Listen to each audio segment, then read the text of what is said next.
Hey guys, so welcome to today's Hoboken Free Church Devotional. Happy Wednesday and thanks for joining. So hope everyone's doing well as we start to head into the July 4th season going forward. So today I'll be reading from Paul's letter to the Galatians, and specifically chapter 4 verses 1 to 11 in there. So I'll read through that here in a second and then discuss the passage a little bit. So there's a couple sections to it. So today's passage is Galatians 4, 1 to 11. Sons and heirs. I mean that the heir, as long as he is a child, is no different from a slave, though he is the owner of everything, but he is under guardians and managers until the date set by his father. In the same way, we also, when we were children, were enslaved to the elementary principles of the world. But when the fullness of the time had come, God sent forth his Son, born of a woman, born under the law, to redeem those who were under the law, so that we might receive adoption as sons. And because you are sons, God has sent the Spirit of his Son into our hearts, crying, Abba, Father.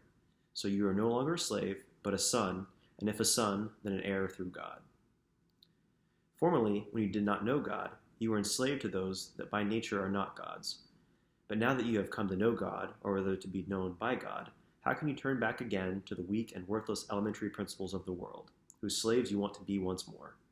You observe years and days and months and seasons and years. I am afraid I may have labored over you in vain. Okay, so Paul starts off this passage by setting up another illustration or another way to explain the relationship between law and God and Jesus with the believers of the day. And so this time he's using the analogy of an heir to a fortune. And the idea is that the heir technically owns everything in the estate or has the whole fortune that he will inherit from his father or from his family.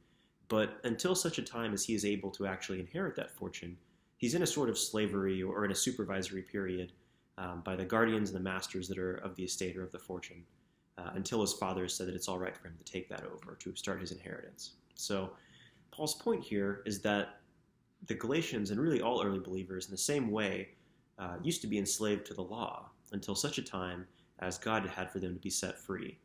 And the way that God set them free was by sending his son Jesus.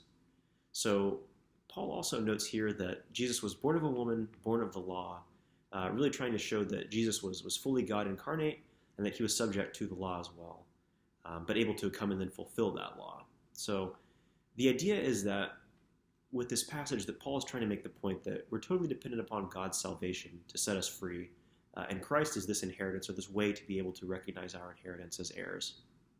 And so as the believers in this sort of interim time beforehand, it was right to be obedient to our guardians and to our masters under the law as the heirs. But once God had set the time in saying that it was right for Jesus to come to earth, once we have Jesus, we're now old enough to be able to inherit this or to reach our spiritual maturity. So we're no longer beholden to the old law, but now to Jesus' new law, since he has fulfilled this law for us. So now that we've been freed from the old law, we're able to follow Jesus' commandments.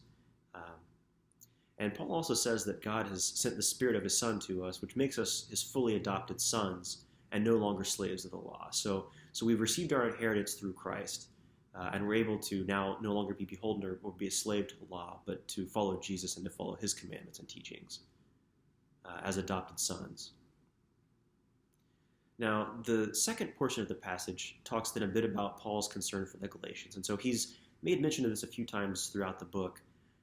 But really what he's trying to get at is that in recent times, they have begun to revert to their rules following, to their following of the law, and to being under the slavery of the law by observing some of the older principles or older laws and customs that they had, rather than really taking heart in Jesus and saying that he truly was their way to salvation.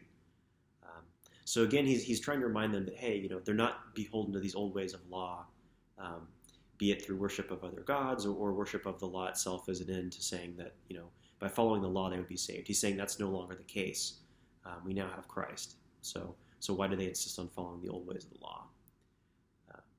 So hopefully in seeing these two comparisons here, we're able to really get a better feel for the way that Paul is explaining this and saying that as believers, we really now have been set free by Christ. We're able to have this inheritance and to be able to join with Jesus as a son of God and to really take part in that full inheritance or that full offering. It's not through the law that we're able to be fulfilled here. So hopefully this passage has been interesting and an encouraging devotional for the day. Hopefully everyone's staying plugged into their communities. I just wanted to say thanks for listening, and I hope you guys have a happy July 4th. God bless.